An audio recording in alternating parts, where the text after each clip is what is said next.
매주 금요일 철로경을 해설하는 설교를 계속하면서 한편으로는 죄송한 마음도 있습니다. 물론 철로역정을 해설하는 설교를 듣고 은혜를 받고 감사하다, 좋아해 주시는 분들도 있지만 이제 그만 성경 본문을 해석하고 적용한 설교를 듣고 싶어 하는 분들도 있기 때문입니다. 조금만 참으시면 철로역정 아마 곧 끝나게 되고 그 소망대로 성경 본문을 해석하는 설교를 할 수 있으리라 여겨봅니다. 오늘은 철로역정을 해설하는 설교 27번째 시간인데 지난주에 선포되었던 말씀을 기억하실 줄 압니다. 크리스찬과 소망의 순례길 가운데 만난 무지와 변절의 이야기였습니다. 철로역정의 저자 존 버녀는 무지와의 만남을 통해서 다른 이단 종교나 각 나라의 토속 종교의 성실한 사람들의 안타까움을 이야기하고자 했습니다. 무지라는 이름은 일반적으로 무지를 말하는 것이 아니라 성경에 복음에 부지한 사람들을 말하는 것입니다. 복음에 부지한 가운데 종교심을 가지고 그저 성실하게 살아가는 사람들을 따라가면 천성문에 들어갈 수 있다는 생각으로 순례길을 걷고 있는 것이었습니다. 크리스찬은 그렇게 생각하는 무지에게 천성문에서 보일 증거, 믿음이 없이는 천국에 들어갈 수 없다 했습니다. 자기 의를 가지고 가는 게 아니죠. 복음 안에서 예수 그리스도를 믿는 믿음이 아니면 천국 문을 열 수 없죠. 언젠가 예화를 들었던 적이 있죠. 신실하게 사셨던 장로님 한 분이 죽어 하늘에 가게 되었습니다. 이 땅을 떠나 이제 새로운 세계에, 영적인 세계에 들어가 보니 문이 두 곳이 있는데 한쪽은 천국문이고 한쪽은 지옥문이었습니다.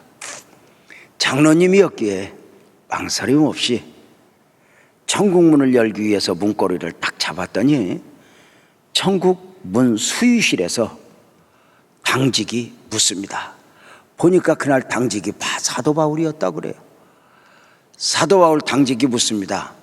그 누군데 마음대로 천국 문고리를 잡느냐? 그랬더니 바울님, 내가 장로요. 그랬더니 1점 그러더래요. 무슨 1점인가?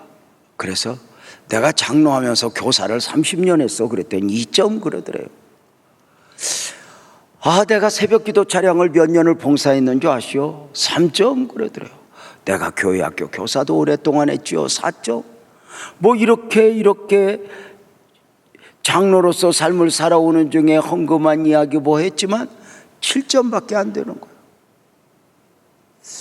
그런데 바울이 이야기하는 거예요. 천국문을 열려면 1000점이 돼야 되는데 당신은 자격이 없다. 그래서 낙심한 가운데 내가 열어야 할 문은 지옥문인가 보다 하고 지옥문 고리를 딱 잡으려고 갔더니 가다가 보니까 너무 억울해서 바울에게 이렇게 물었습니다. 바울님, 그런데 예수님은 어디 계시오? 내가 믿는.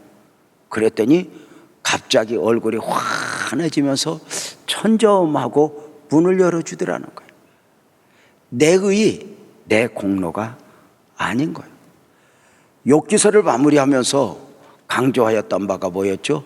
욥이 동방의 의인이라, 아니 지구촌의 의인이라. 욥이 이 땅의 70억 인구 중에 가장 의롭게 살았음을 인정한다. 그렇지만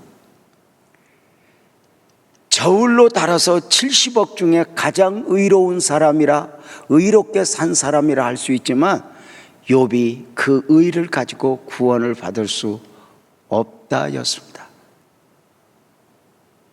원리죠. 크리스천과 소망은 무지에게, 복음에 대하여 무지한 그에게 믿음이 없이는 안 된다는 것이었습니다. 무지는 자신의 종교에 열심 있는 사람이었지만 복음과 상관이 없었습니다. 자신의 종교의 가르침에 따라 선한 삶을 살았지만 그 선함이 구원의 조건이 될 수 없었습니다. 크리스천과 소망이 두 번째 만난 사람은 변절이었습니다. 변절의 과거 이름은 작은 믿음이었는데 그 작은 믿음이 자신의 믿음을 지켜내지 못한 가운데 변절한 것이었습니다. 작은 믿음이 변절하여 영적 잠을 자는 가운데 악한 7 마귀에게 7 줄로 꽁꽁 묶여 지옥문을 향하여 끌려갔으니 믿음을 지켜내지 못한 변절의 최후였습니다. 작은 믿음의 안타까움이 무엇입니까? 겨자씨만한 믿음은 있다면 콩알만한 믿음이 있고 호박만한 믿음이 있을까? 그럴 것입니다. 그러나 성경은 이야기합니다. 겨자씨 하늘만큼의 믿음만 있어도 산을 옮기라 하면 능력이 나타난다. 그래서 참 안타까웠던 것 중에 하나는 작은 믿음의 안타까움은 작은 믿음이어서가 아니라 믿음을 지켜내지 못했다라는 데 문제가 있었다 했습니다. 그래서 지난주에 가장 강조했던 내용이 무엇이었느냐? 믿음을 지켜내라, 그리고 믿음을 사용하라 였습니다. 믿음을 사용하라는 말을 대단하게 생각할 필요는 없습니다. 삶의 현장에서 기뻐할 수 없고 감사할 수 없는 상황에서 기뻐하는 것이요, 감사하는 것, 이것이 믿음을 사용하는 것입니다. 부족한데 부족하지 않고 모자란데 모자라지 않다고 믿고 선포하며 사는 삶을 말하는 것입니다. 히브리서 11장 1절은 그랬죠. 믿음은 바라는 것들의 실상이요, 이렇게 끝까지 하나님을 바라는 것입니다. 신앙에 있어 함정 중에 함정은 믿기는 하나님을 믿고 기대는 사람에게 하는 것입니다. 혹시 사람에게 기도하는 사람들의 특징이 무엇인 줄 아십니까? 사람에게 서운하고 사람에게 속상한 것입니다. 누가 뭐라 해도 주파수를 하나님께 맞추고 하나님을 구한다는 거 참 중요하죠. 따라서 합시다. 크게 믿음을 지켜내라. 더 크게 자기 이름을 안 넣어서 그런가? 유재명 믿음을 지켜내라. 시작. 유재명 믿음을 사용하라. 믿음을 사용하라 였습니다. 크리스천과 소망은 작은 믿음의 변절을 안타까워하면서 남겨진 순례길을 걸어야 했습니다. 이렇게 순례길을 걷고 있는데 무지가 멀찍이서 흉내를 내며 따라오고 있는데 한 2번 있으면 이 무지의 이야기를 다시 한번 하면서 은혜를 받게 될 것입니다. 무지를 뒤로하고 남겨진 순례길을 가던 크리스천과 소망은 갈림길을 만났습니다. 그들이 가던 길 위에 또 하나의 길이 보이는 것입니다.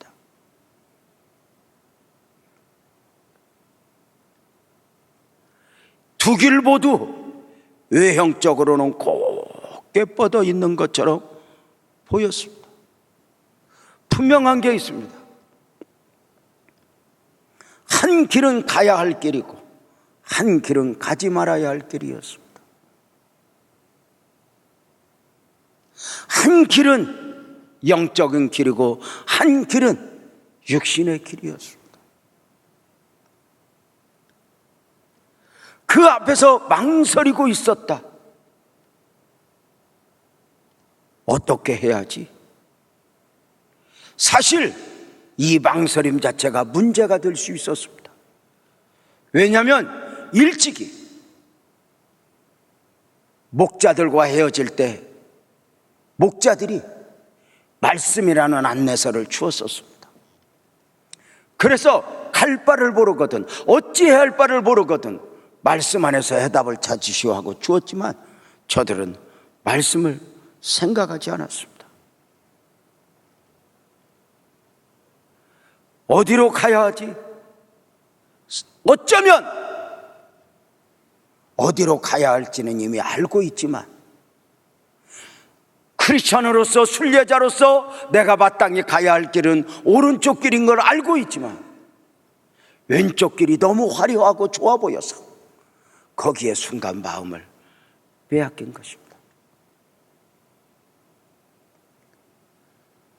대부분의 많은 경우들이 내가 어찌해야 할 바 모르는 경우는 사실은 그렇게 많지 않습니다.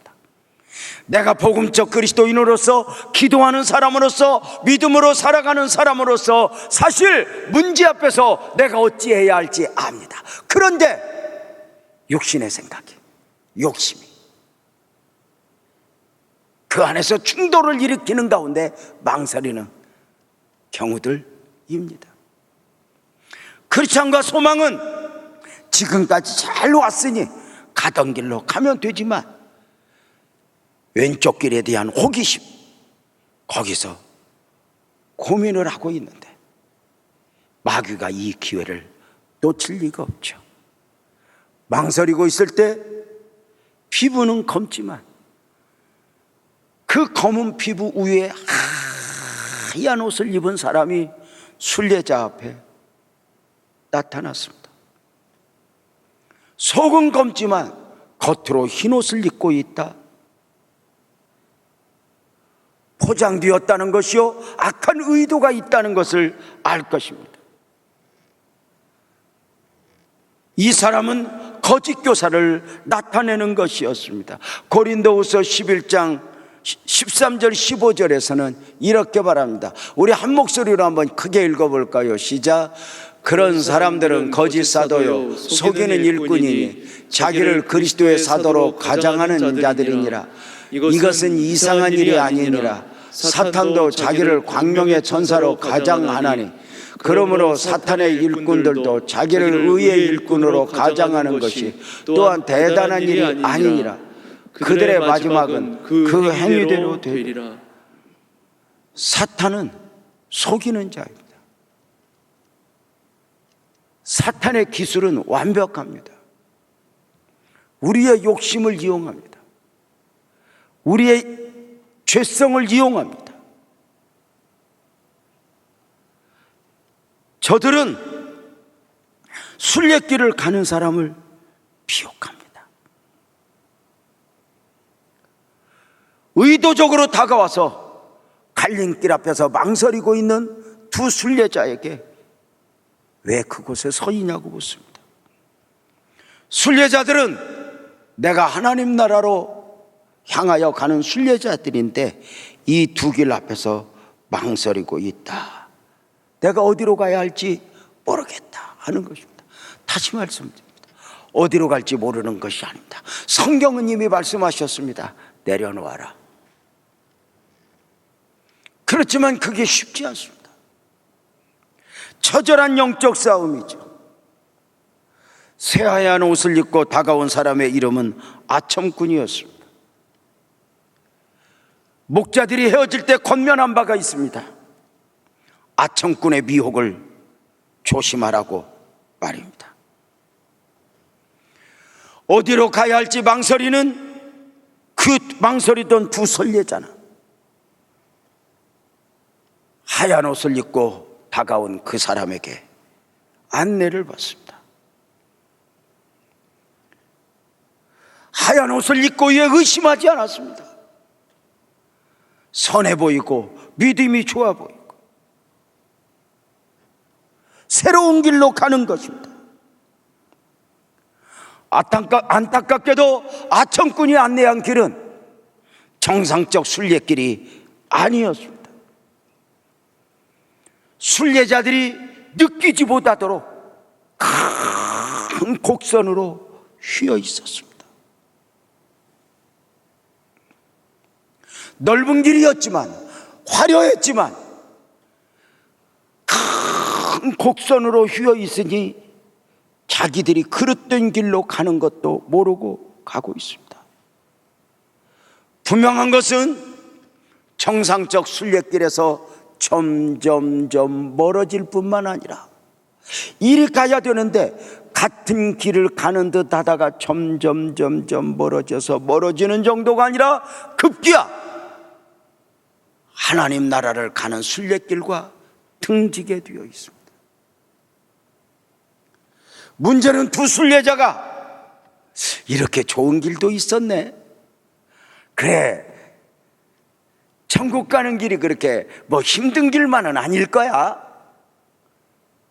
자기들이 하나님 나라를 등지고 있다는 것을 모르고 있었습니다.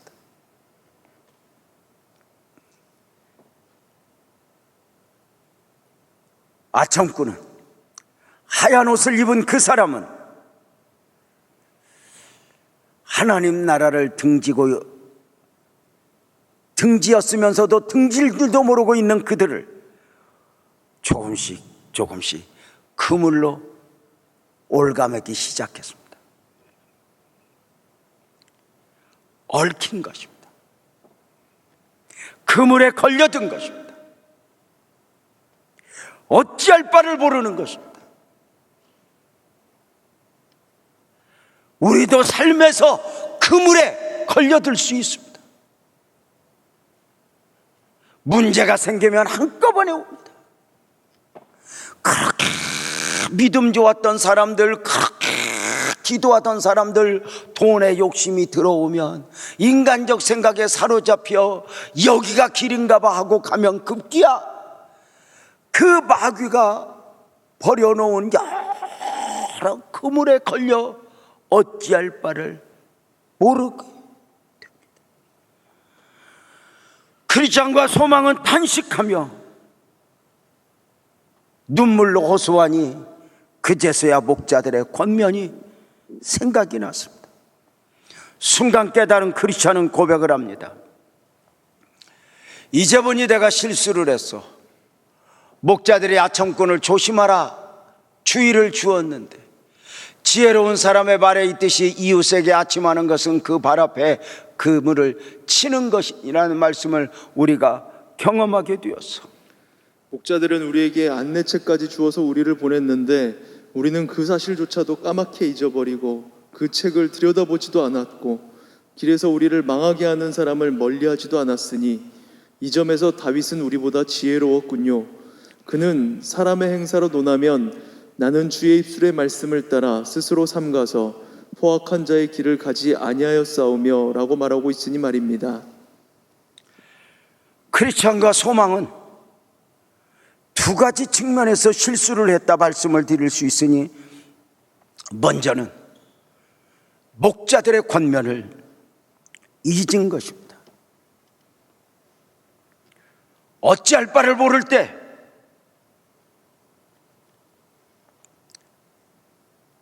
말씀을 안내서로 주었습니다. 말씀을 묵상하면 되었습니다. 시편 강해를 시작하면서 시편 1편을 이렇게 이야기했습니다. 복 있는 사람은 이렇게 말할 때 그 복 있는 사람은 우리가 이렇게 읽어도 좋다 했습니다. 복을 만들어내는 사람들은, 삶 속에서 복을 만들어내는 사람들은 악인들의 꾀를 따르지 아니하며 죄인들의 길에 서지 아니하며 오만한 자의 자리에 앉지 아니하고 오직 여호와의 율법을 즐거워하여 그 율법을 주야로 묵상하는 자로다, 이렇게 말입니다. 그 율법을 주야로 묵상한다는 말은 주야 밤과 낮을 말하는 것이 아니라 인생의 밤에 인생의 낮에 말씀에 원하시는 이 무엇일까? 매주일 예배 중에 선포되어지는 말씀의 역할이, 말씀이 여러분의 삶에서는 어떤 역할을 하고 있습니까? 주일날 말씀을 듣고 한 주간의 삶에 적용하여 내가 갈 바를 모를 때 아브라함이 말씀을 따라갔듯이 관계 속에서, 삶 속에서 어찌할 바 모를 때 주일에 주신 말씀을 꼭 붙잡고 몸부림치는 삶을 살고 있는가? 데살로니가 교회 성도들은 주일에 하나님의 말씀을 받을 때, 설교를 들을 때 하나님의 말씀으로 받았다 했습니다. 그 말씀이 믿는 자 속에서 역사했다고 말입니다. 데살로니가전서 2장 13절에 그렇게 증언하고 있죠. 이러므로 우리가 하나님께 끊임없이 감사함은 너희가 우리에게 들은 바 하나님의 말씀을 받을 때에 사람의 말로 받지 아니했다. 이렇게 하나님의 말씀으로 받음이니, 역강조가 뭐예요? 전부 다 들었다가 아니라 받았다는 거예요. 말씀은 받는 거예요. 삶으로 받는 거예요. 그리고 그 말씀이 믿는 자 안에서 역사했다고 말입니다. 우리는 그 말씀을 받았지만 욕심 앞에서 그만 속아 넘어가 내 삶이 얽히는 경우들이 얼마나 많은지. 우리가 말씀을 따라가면 얽히도 얽힌 것이 아닙니다. 그러나 말씀의 원함을 알고도 인간적 선택을 하면 잘 펴는 것 같아도 벌써 영혼이 복잡해지기 시작합니다. 목자들의 처음 실수가 무엇이었다고요? 두 순례자들의 실수가 무엇이었다고요? 목자들을 통해 주신 말씀을 놓아버린 거죠. 두 번째로는 기도로 붙지 않은 것입니다. 갈 바를 모를 때 기도로 하나님 앞에 물으면 되는 것입니다. 그런데 묻지 않습니다. 이것은 성경에 많은 사람들이 했던 실수인데 대표적으로 여호수아의 실수를 생각할 수 있습니다. 모세가 죽고 가나안 정복의 리더가 된 여호수아, 그는 불가능에 가까운 요단을 건너게 되었고, 가나안 입구를 철옹성처럼 막고 있는 여리고 앞에서 그만 아무것도 할 것이 없었습니다. 그 여리고 앞에서 인간 안에서 해답이 없기에 기도를 하고, 하나님 어찌해야지요? 응답은 말도 안 되는 응답이 있어지니 여리고를 돌아라. 하루에 한 바퀴, 마지막 날 7바퀴. 나팔을 불며 돌아라. 이 말도 안 되는 요구 앞에 기도하다 받은 음성이니 거기에 순종하여 돌았고 여리고성을 정복하게 되었습니다. 불가능하다 여기는 여리고성을 정복한 여호수아와 이스라엘은 아이성 공략을 준비했습니다. 그런데 아이성을 정탐하고 돌아온 정탐꾼들의 보고가 무엇이었습니까? 여호수아 7장 3절에 보면은 여호수아에게로 돌아와 그에게 이르되 백성을 다 올라가게 하지 말고 2-3천 명만 올라가서 아이를 치게 하소서. 그들은 소수이니 모든 백성을 그리로 보내어 수고롭게 하지 마소서. 이렇게 했어요. 2-3천 명만 보내도 됩니다. 여리고성의 깊이에 그거 별것 아닙니다. 여호수아는 기도로 붙지 않았습니다. 상식 안에서 저들이 말한 대로 자기도 우습게 보이니까 2-3천 명만 보내기로 했습니다. 여리고 성 앞에서는 기도했다. 그 기도의 모습을 우리가 6장 2절에서 우리가 추측할 수 있거든요. 여호와께서 여호수아에게 이르시되 보라 내가 여리고와 그 왕과 용사들을 내 손에 던겨주었으니 하나님의 음성이 언제 들렸어요? 기도로 구하여 간구하는 여호수아에게 여리고를 넘겨주리라. 여리고 앞에서는 물었는데 아이성 앞에서는 묻지 않아요. 우습게 보이고 상식 안에서 결정해버리는 거. 그리고 그 아이성 앞에서 처절한 패배를 보게 되는 것이죠. 우리가 교회 공동체 안에서 우리가 또 각자 성도들이 신앙적 삶을 살아갈 때에 불가능 앞에서는 하나님을 구하기도 하지만 때로는 작은 문제들 앞에서는 그저 인간의 상식으로, 내 생각으로, 내 계산으로 결정을 해버릴 때가 많이 있어요. 그런데 이렇게 말씀을 드리는 거예요. 하나님이 한번 탁 건드리면 내 삶이 꼬이기 시작하면 그물에 걸린 듯, 새가 그물에 걸린 듯, 크리스천과 소망이 그물에 걸린 듯 내 안에서 방법이 없어지게 된 거예요. 사랑하는 성도님들, 저는 크리스천과 소망이 미혹자에게 넘어가 그물에 걸려 있을 때 그 원인을 두 가지로 말씀을 드렸습니다. 하나는 목자들의 권면, 목자들을 통해 선포되어지는 말씀을 가볍게 여겼고, 두 번째로는 기도하지 않아서. 그물에 걸린 가운데 자신 안에서 해답이 없던 크리스찬과 소망은 우리가 어찌 하나님의 말씀을 듣지 않았던가, 기도하지 않았던가 탄식하며 그물에 걸려 헤매이고 있을 때 빛나는 옷을 입은 한 사람이 다가와 채찍을 들고 다가와서 도대체 당신들은 여기서 무엇을 하고 있느냐는 것입니다. 이때 크리스찬과 소망은 우리는 순례자로서 순례의 길을 가던 사람들인데 새 하나의 옷을 입고 우리를 안내해주겠다 그 사람의 말을 듣고 오다가 그만 정상적 길에서 벗어나 그물에 걸려 있습니다. 그 부를 때 어떻게 대답하는가? 순례자들이 이렇게 대답을 했습니다. 그 남자는 자신도 그리로 가는 게니 우리도 함께 가자 그랬습니다. 그 사람은 아첨꾼으로 빛나는 천사로 가장한 거짓 사도요. 빛나는 분이 이야기합니다. 아첨꾼의 실체를 드러냅니다. 그 사람은 가짜였다고, 거짓 선지자였다고, 천사로 가장한 거짓 선지자였다고. 그러면서 빛나는 분은 그물에 얽혀 이렇게 자기 안에 해답이 없는 그들을 다 그물을 끊어 자유케 합니다. 다시 말씀을 드리겠는데 이 빛나는 분은 성령님의 은혜입니다.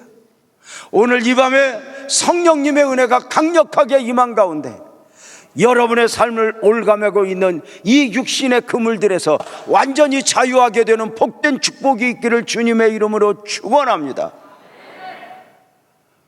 우리가 여러 가지 관계 또는 부채, 질병, 그물에 걸려서 주여 내가 그물에 걸렸나이다. 성령님이 오실 것입니다. 성령님이 그 소리를 들으실 것입니다. 놀랍게도 빛나는 분은 그물에 걸려 있고 엉뚱한 길에 가다가 그물에 걸려 있는 크리스찬과 소망을 다시 정상적 길로 들어서게 하는 가운데 물었습니다. 빛나는 분이 이렇게 묻죠. 어젯밤에는 어디 있었어? 목자들과 함께 기쁨의 산에 있었어요. 그러자 빛나는 옷을 입은 사람이 길에 가는 안내서를 갖고 있지 않느냐고 물었습니다. 갖고 있습니다. 그렇다면 당신들이 어찌할 바를 몰랐을 때 왜 그 책을 꺼내보지 않았습니까? 그 책은 말씀이고 그 책은 기도하라 했는데 왜 보지 않았습니까? 잊고 있었습니다. 왜 꺼내보지 않았어? 잊고 있었습니다. 잊고 있었다.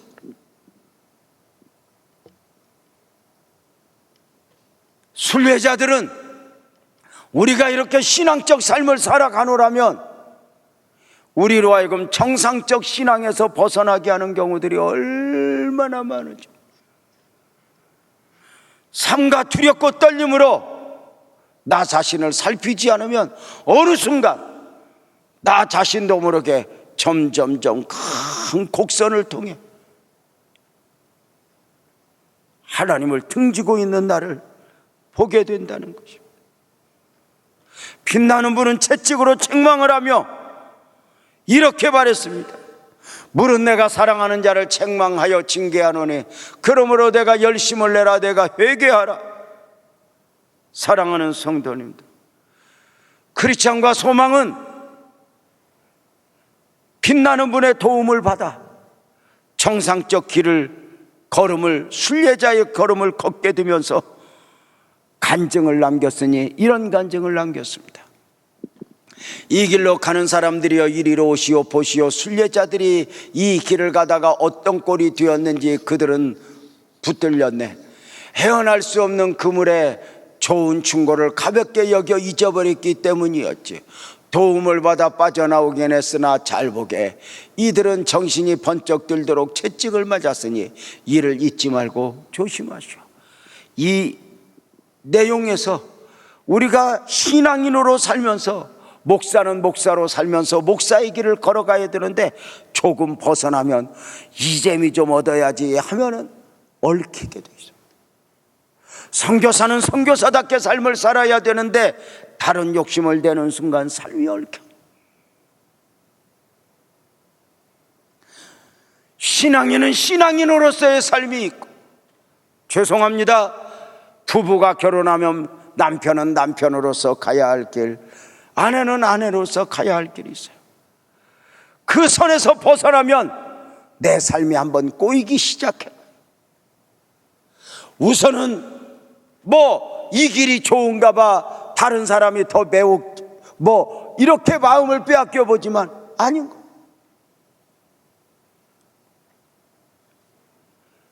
나는 누구인가? 나는 누구여야 하는가? 나는 무엇으로 사는 사람이어야 하는가?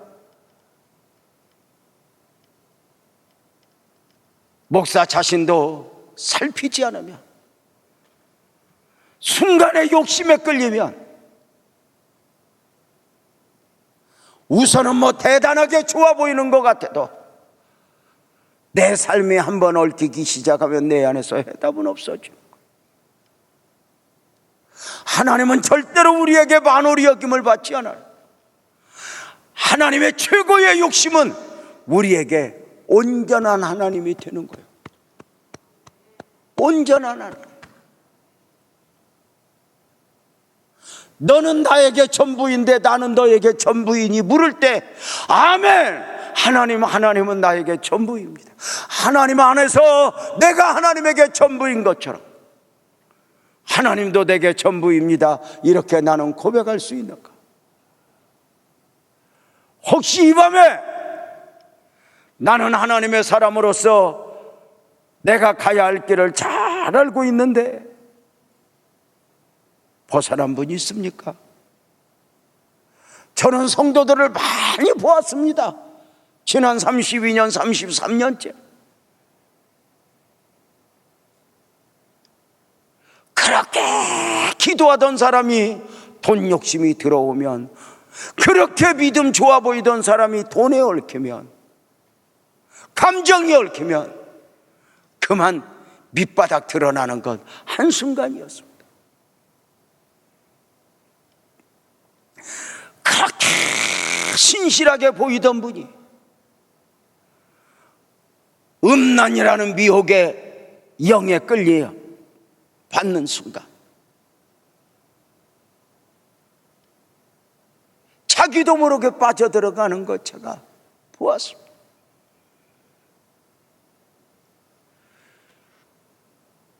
배우자의 상처, 자식들의 상처는 어떻게? 그런데요, 한 번 빠지면 그런 거 마비되더라고요. 생각을 안 해요. 자기도 영화와 같이 할 수 있는 줄 알아요. 아니요.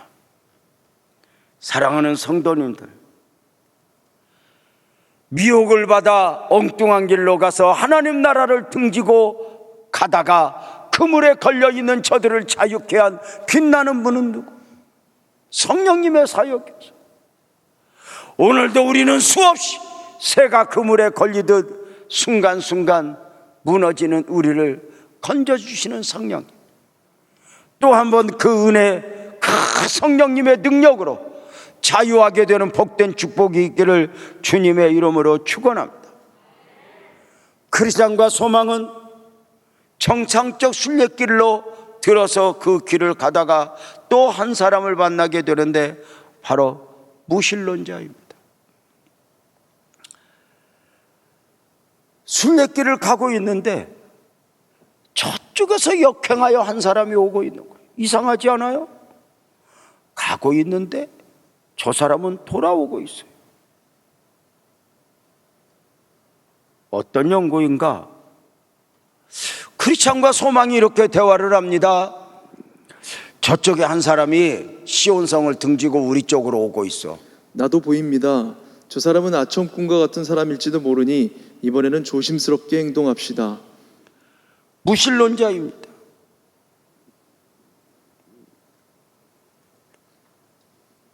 이 무신론자, 현실주의자들이죠.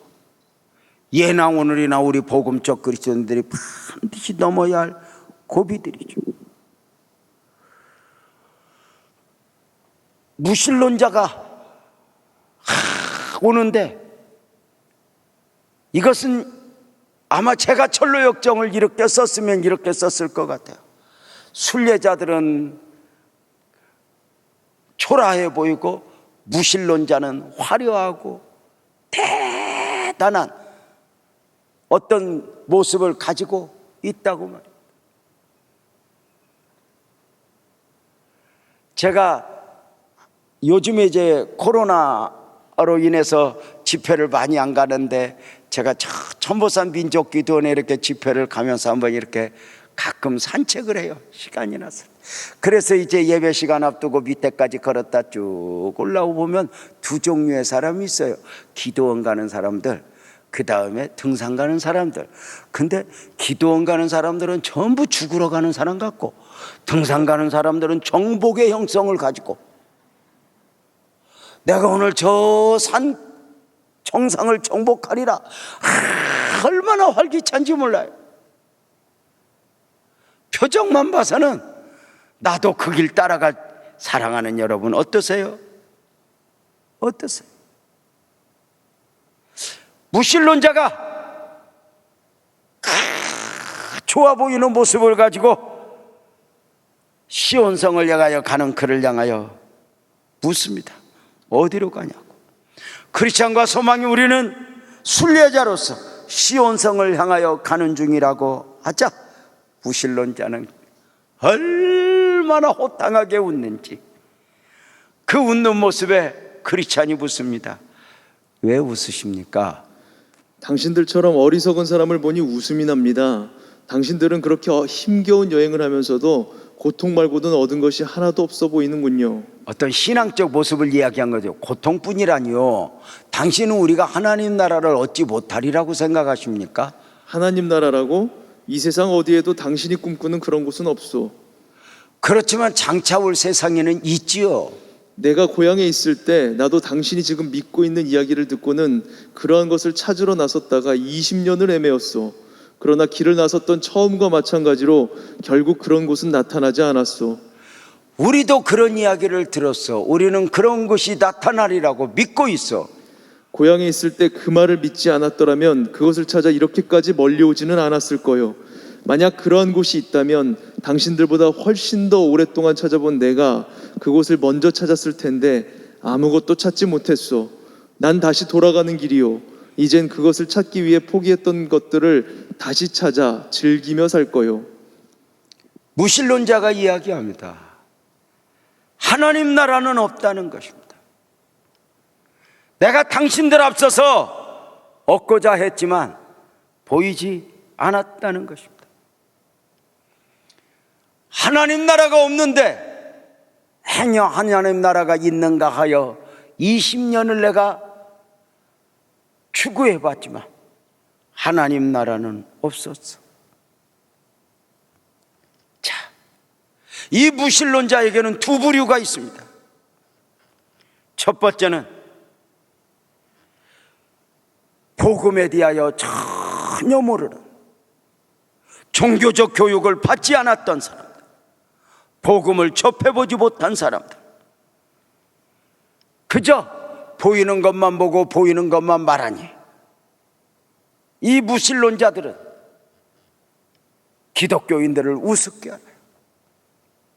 마음 약한 사람들, 자신이 약한 사람들 우습게 하죠. 저들은 성경을 비웃어요. 하늘나라가 없다고 이야기를 해요. 우리가 신앙생활하면서 세상에서 이 무신론자들의 이야기를 듣노라면 나 자신도 모르게 순간 의심이 들어올 수가 있어요. 그런데 이 무신론자들하고 사실은 대화가 안 돼요. 왜냐하면 하나는 육적이요 하나는 영적이기에 대화가 되지 않는 거예요.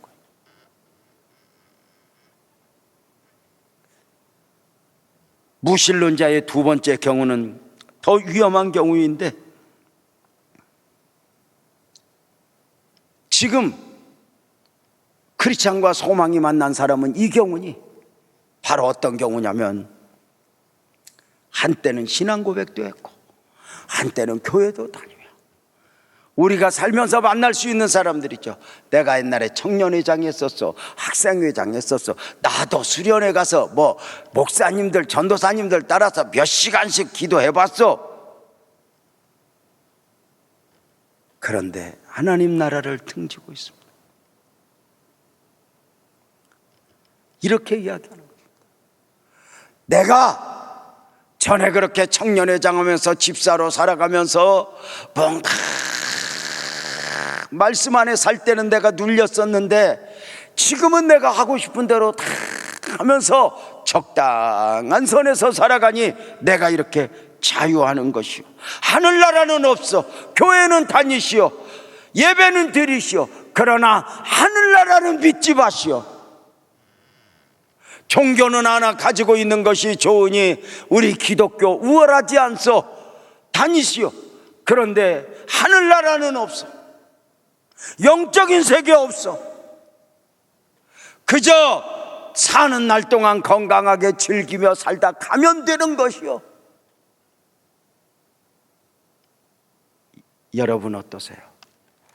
이런 이야기 들으면 여러분은 어찌할 것 같아요?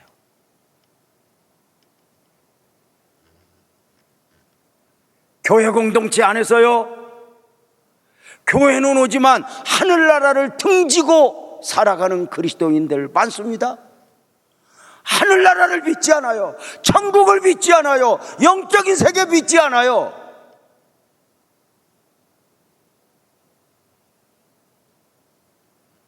문제는 그들이 거의 다 잘 나가는 사람들이라는 것입니다.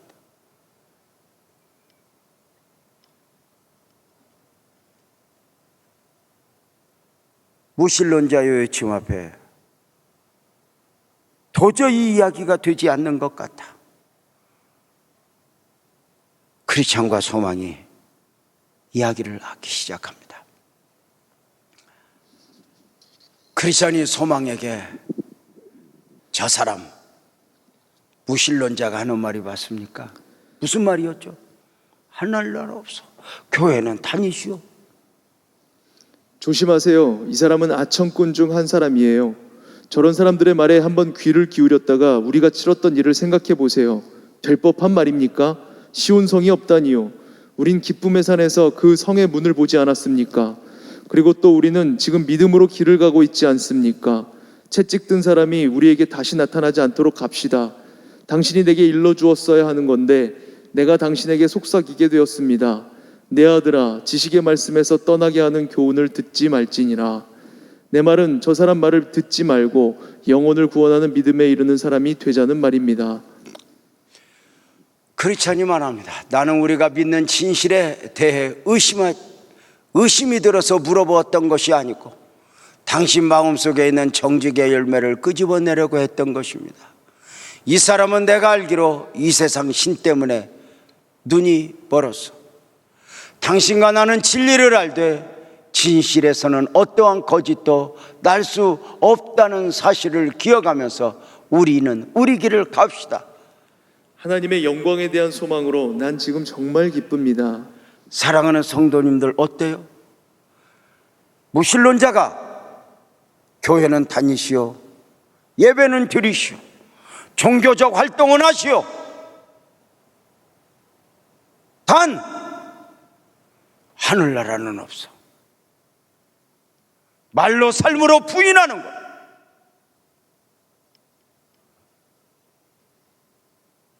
기독교가 타락을 하면 강단에서 하늘이 없어져요. 영적인 세계를 말하지 않아요. 어느 날부터인가 기독교 신앙이 이성 안에 갇히게 되면서 하늘을 이야기하고 영적인 세계를 이야기하면 아주 유치하게 보아버려요.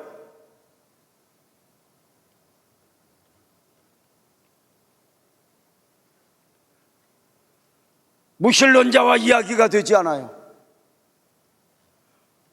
크리스찬과 소망이 무엇이라 했죠? 우리는 천성문을 이미 보았다 했어요.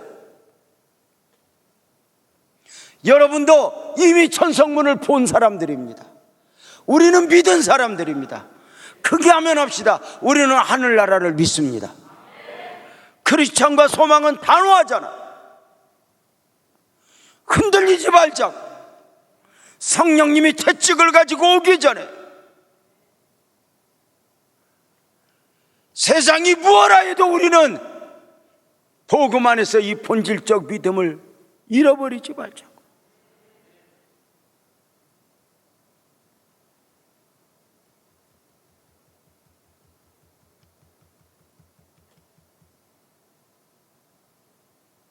사랑하는 성도님들,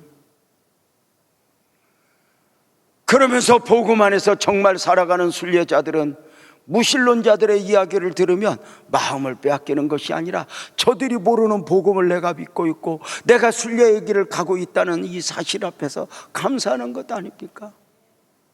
보십시오. 노아 시대를 보십시오.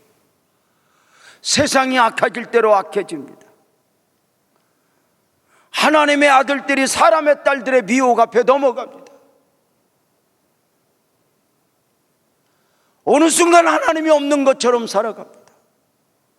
예배는 드립니다. 기도는 합니다. 그러나 세상은 점점 악해집니다. 하나님이 세상을 불러 심판할 계획을 세우시고 노아에게 하나님의 계획을 말씀하십니다. 노아야, 내가 세상을 불러 심판하리라. 너는 구원의 방주를 예비하라. 마지막 때가 올 것을 노아는 믿어버리고, 노아는 그 하나님의 음성이 들려진 대로 두 가지를 해야 했어요. 하나는 120년 동안 전도를 하는 거예요. 사람들아 나와 함께 방주를 지차 하나님이 세상을 불러 심판하신단다. 사람들아 하나님이 세상을 불러 심판하시니 하늘에서는 물이 쏟아지고 땅에서는 창수가 터져 온 세상이 물에 잠기게 되니 나와 함께 물을 구원의 방주를 예비하자 할 때 사람들은 노아에게 그 소리를 듣자마자 놀라는 게 아니에요. 노아야, 이 미친놈아, 너 그 말하고 다닌 지 100년 됐어.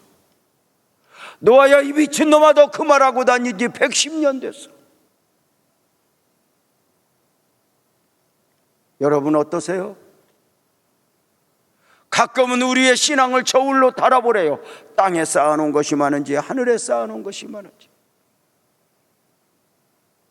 어쩌면 우리는 땅이라는 그물에 얽혀 그렇게 내가 은혜로 감사하고 감격하던 그 영성을 놓아버리고 있는 것은 아닌가. 1620년대 청교도들의 믿음을 지키기 위하여 몸부림을 쳤던 그 외로움을 이렇게 지금 표현하고 있는 거예요. 당시 영국 국교는 복음적 그리스도인들을 핍박했죠. 죽이기까지 했고, 저들은 기독교인들이었지만 영적인 세계, 하나님 나라 일면이죠. 그러나 청교도들은 그 하나님 나라를 믿고 그 믿음을 지키기 위하여 몸부림을 쳤고 급기야 멀리 멀리 미국 땅까지 가게 되는 거 아니에요. 성도님들, 분명한 것은 무신론자는 복음적 그리스도인들을 비웃었지만 복음적 그리스도인들은 무신론자들을 비웃지 않아요. 불쌍히 여기고 긍휼히 여기는 것입니다. 믿음 없는 남편, 믿음 없는 가족들이 예수 믿는 우리를 비방하고 비웃을 때 우리는 아이고 뭐 천국도 못 믿는 것들 이렇게 말하지 않아요. 우리는 남이 보지 못한 것을 보았고 믿지 못한 것을 믿었기에 그들을 불쌍히 여겨.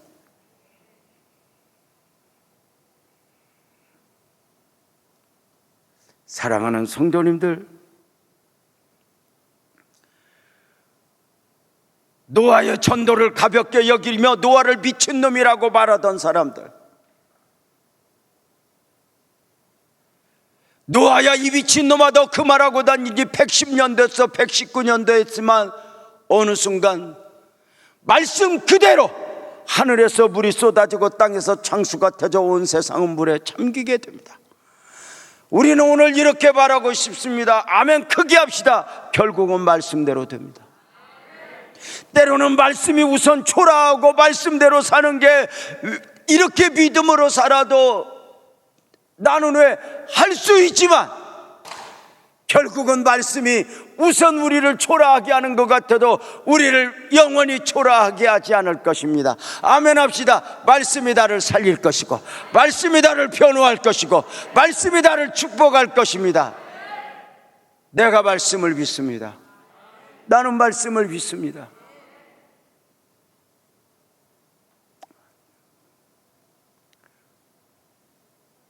앞집에 김서방, 뒷집에 박서방 다 노아 홍수 가운데 죽어가면서 그제서야 깨닫죠. 늦었죠.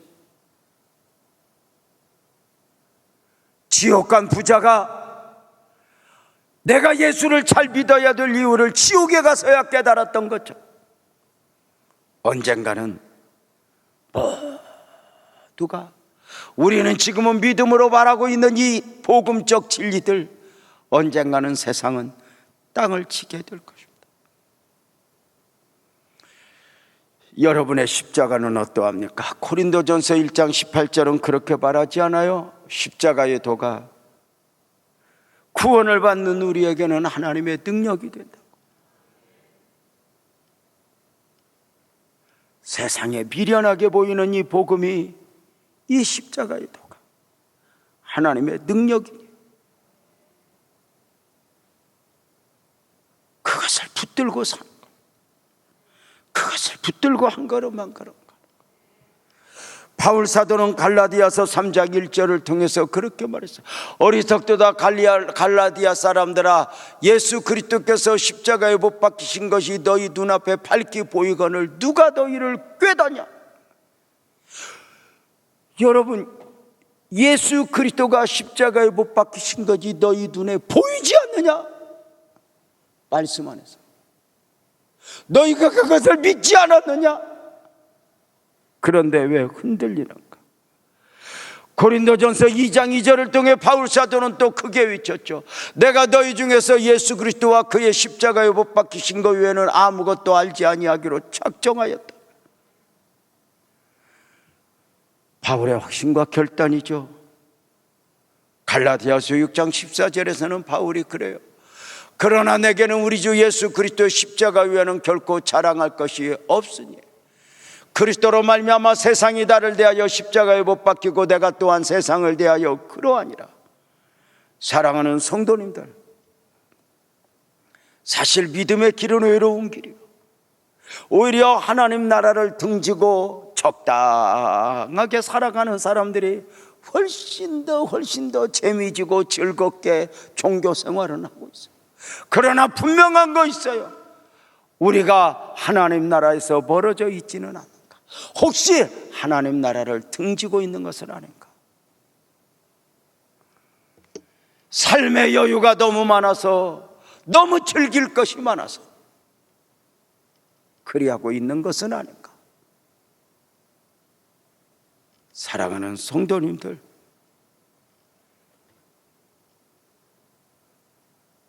크리스천과 소망이 두 순례자는 많은 사람들을 만나면서 그 경험을 우리에게 소개하고 있어요.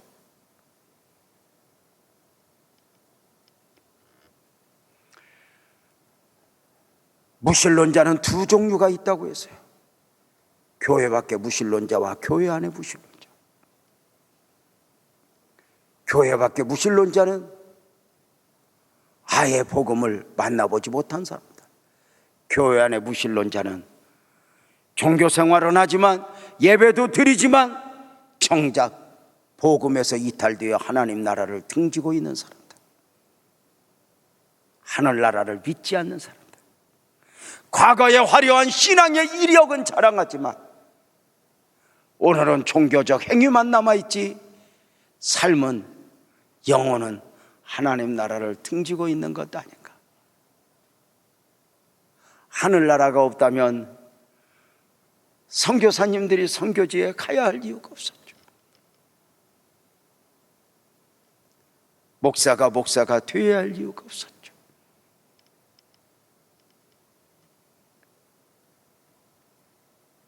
세상은 화려함을 가지고, 그전에는 교회가 참 즐거웠는데 이제는 교회 밖이 얼마나 즐거운지, 어느덧 교회 안에 무신론자가 될 가능성이 있다는 것, 이것을 잊지 말아야 돼.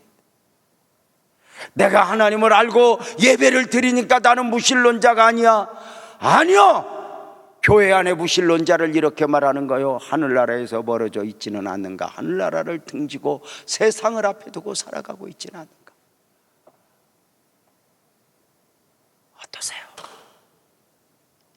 날마다 깨어 있어야 되는 것 아닌가?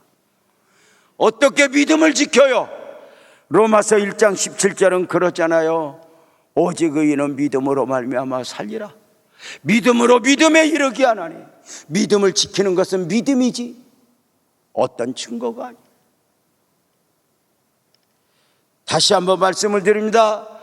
크게 하면 합시다. 끝까지 믿음을 지켜내는 복된 은혜가 우리 성도님들 모두에게 넘치기를 주님의 이름으로 축복합니다. 교회 안에 무신론자, 종교적 행위는 남아있지만 하늘나라에서 멀어져 있고 하늘나라를 등지고 있어 세상 즐거움에 취해 있는, 이것이 아니라 우리는 하나님의 은혜를 누리면서도 성령님과 동행하며 성령 안에서 삶을 살아가는 우리들, 얼마나 귀한가? 여러분의 삶은 어떠하십니까? 마땅히 가야 할 길, 내가 어찌하여 할 바를 성령께서 알려주심에도 내가 그릇된 길로 가면 내 삶은 언젠가 그물에 얽히듯 우리는 내가 주님. 여러분은 어떠세요? 목사님 한 분의 설교 영상을 보면서 그 설교 영상에 이런 말이 쓰여 있는 거예요. 어떤 상황이 나를 망가뜨리는 것이 아니라 어떤 상황에 대한 잘못된 반응이 나를 망가뜨리는 것이다. 이 수준 높은 말을 이해를 하시는지 몰라. 우리는 누구 때문에 이런 환경이어서 가난해서 내가 망가져하지만 아니라는 거예요. 누구 때문에 망가진다고 하지 말라는 거예요. 그 상황에 대한 잘못된 반응, 인간적 반응, 이것이 나를 망가뜨린다는 거예요. 이 말을 보면서 제가 얼른 메모를 하면서 너무 좋아서 또 하나 만든 것이, 더 좋은 상황이 나를 지켜주고 축복하는 것이 아니라 더 좋은 상황에 대한 반응이 나를 지켜주고 축복하는 것이다, 이렇게 말입니다. 오늘 내가 돈의 여유가 있고 내 삶의 여유가 있어, 이것이 나를 지켜줄 걸로 생각하지 말라. 여기에 반응을 보이는 것, 이 반응이 나를 지켜주고 축복하니 아멘 합시다. 모든 상황에서 크게 아멘 합시다. 믿음의 반응을 보이자. 영적인 반응을 보이자. 그렇게 우리는 어쩌면 외로운 길을 살아.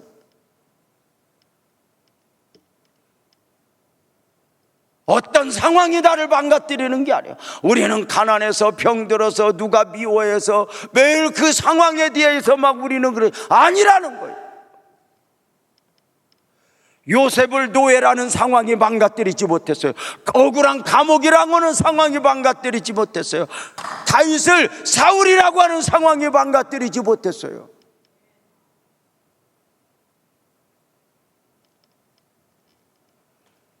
잘못된 반응이,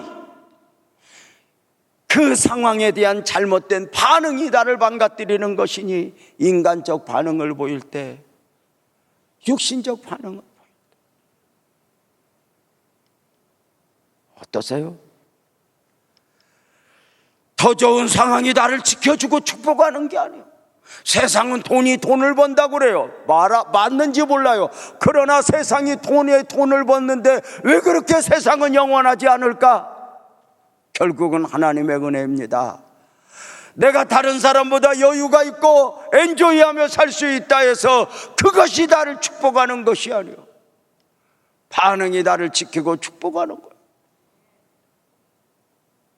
사랑하는 성도님들, 순간순간 아청꾼의 비유, 무신론자의 비유, 나중에 보면 마지막 때가 되면 안 믿는 사람이 우리를 힘들게 하는 것이 아니라 대강 믿는 사람들이 우리를 넘어지게. 하늘나라 없다고.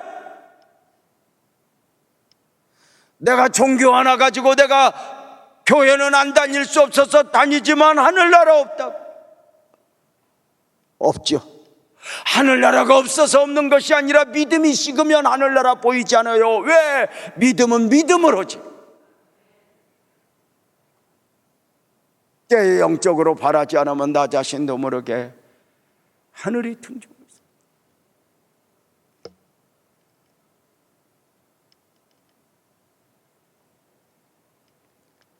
오늘 이 밤에 함께해 주신 성도님들 고맙습니다. 다시 한번 우리 아멘 합시다. 우리 끝까지 믿음을 지켜냅시다. 우리는 땅에 살지만 하늘의 시민권을 가진, 하늘에 속한 나 자신임을 절대로 잊지 말고, 하늘나라는 내 삶의 등 뒤에 있는 것이 아니라 얼마나 세상 등지고 하늘나라를 내 앞에 두고 살아가는 그리스도인으로서 끝까지 믿음을 지키며 외롭고 힘들어도 믿음으로 삽시다. 다시 강조합니다. 믿음으로 사는 거 쉽지 않습니다.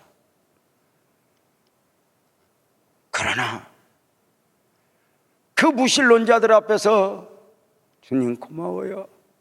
내가 이렇게 믿음을 지킬 수 있어서 고마워요. 우는 거예요. 누가 위로하는 것이 아니라 내가 나를 위로하는 거예요.